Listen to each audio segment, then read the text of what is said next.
বৃষ্টি ও উজান থেকে নেমে আসা পাহাড়ি ঢলে নদ নদীর পানি বৃদ্ধি অব্যাহত রয়েছে, যা আগামী 2-3 দিন আরও বাড়তে পারে। বুধবার আবহাওয়া অধিদপ্তরের বন্যা পূর্বাভাস ও সতর্কীকরণ কেন্দ্রের বৃষ্টিপাত ও নদ নদীর পরিস্থিতি পূর্বাভাসে এই তথ্য জানানো হয়েছে।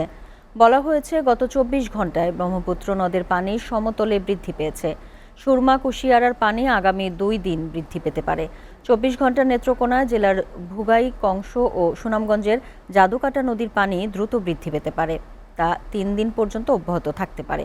তথ্যে আরও বলা হয়েছে, নেত্রকোনা ও কিশোরগঞ্জের ধনু, বাউলাই নদী সমূহের পানি সমতলে আগামী 2 দিন বৃদ্ধি অব্যাহত থাকতে পারে। মৌলভীবাজার ও হবিগঞ্জ জেলার মনু, খোয়াই ও জুড়ি নদীর পানি সমতলে আগামী 3 দিন বৃদ্ধি পেতে পারে।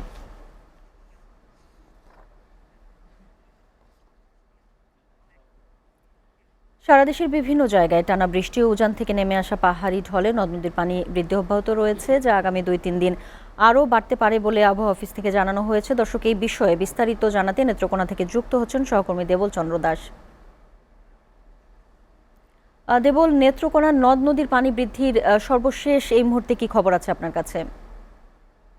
আপনি যেমনটি বলেছেন, আপনি জানেন যে গত কয়েকদিন আগে মানে আমাদের নেত্রকোনায় আসলে অতিবৃষ্টির কারণে যে আমাদের নেত্রকোনার যে ফসল সেগুলো নষ্ট হয়েছে এবং নদ নদের পানি বৃদ্ধি পেয়েছিল। তো মাঝখানে কয়েকদিন বৃষ্টি না থাকার কারণে, রোদ থাকার ফলে কিন্তু পানিটা অনেকটা কমেছিল। কিন্তু গত কালকে রাতে প্রচুর পরিমাণ বৃষ্টি হয়েছে এবং সারাদিনই বৃষ্টি হয়েছে, যার কারণে কিন্তু নদ নদের পানি বৃদ্ধি পাচ্ছে। ইতিমধ্যে আমি যেটি খবর পেয়েছি যে আসলে নদীর পানি বিভিন্ন যে আমাদের যে কংস রয়েছে, উপতাকালী নদী রয়েছে, ধনু নদী রয়েছে, সে সবকটি নদীর পানি কিন্তু বিপদসীমার উপর দিয়ে প্রবাহিত হচ্ছে এবং ইতিমধ্যে বাড়ছে। তো সেই ক্ষেত্রে আমাদের যে নির্মাঞ্চল গুলা আমার রয়েছে, যে নদীর পাড়ের যে নির্মাঞ্চল গুলো রয়েছে, সেগুলো কিন্তু আস্তে আস্তে মানে পানি প্রবেশ করছে এবং পানি বৃদ্ধি পাচ্ছে। তো আমি আবহাওয়া অফিসের সাথে কথা বলছি, কর্মকর্তা যিনি আমাকে যেটি বলেছেন যে আগামী প্রায় 3 থেকে 4 দিন যাবত টানা বৃষ্টি হতে পারে এবং বৃষ্টির ফলে কিন্তু নদ নদীর পানি বৃদ্ধি পাবে এবং বৃদ্ধি পেয়ে কিন্তু আসলে একটা বন্যার শঙ্কা করছেন। তো পানি উন্নয়ন বোর্ড যেটি বলছে যে আসলে পাহাড়ি ঢল, যে আমাদের যে সীমান্তবর্তী নদী রয়েছে, সোমেশ্বরী, কংস, সে পাহাড়ি ঢলে কিন্তু পানি বৃদ্ধি পাচ্ছে এবং পানি বৃদ্ধির ফলে কিন্তু নদ নদীর পানি ইতিমধ্যে বিপদ সীমার উপর দিয়ে প্রবাহিত হচ্ছে।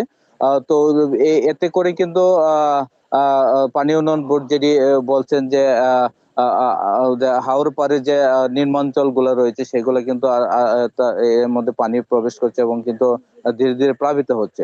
তো সেই ক্ষেত্রে কিন্তু প্রশাসনে কিন্তু আসলে প্রস্তুত রয়েছে, খবর নিচ্ছে। তো এই ছিল আমার কাছে নেতৃত্বের সর্বশেষ পরিস্থিতি।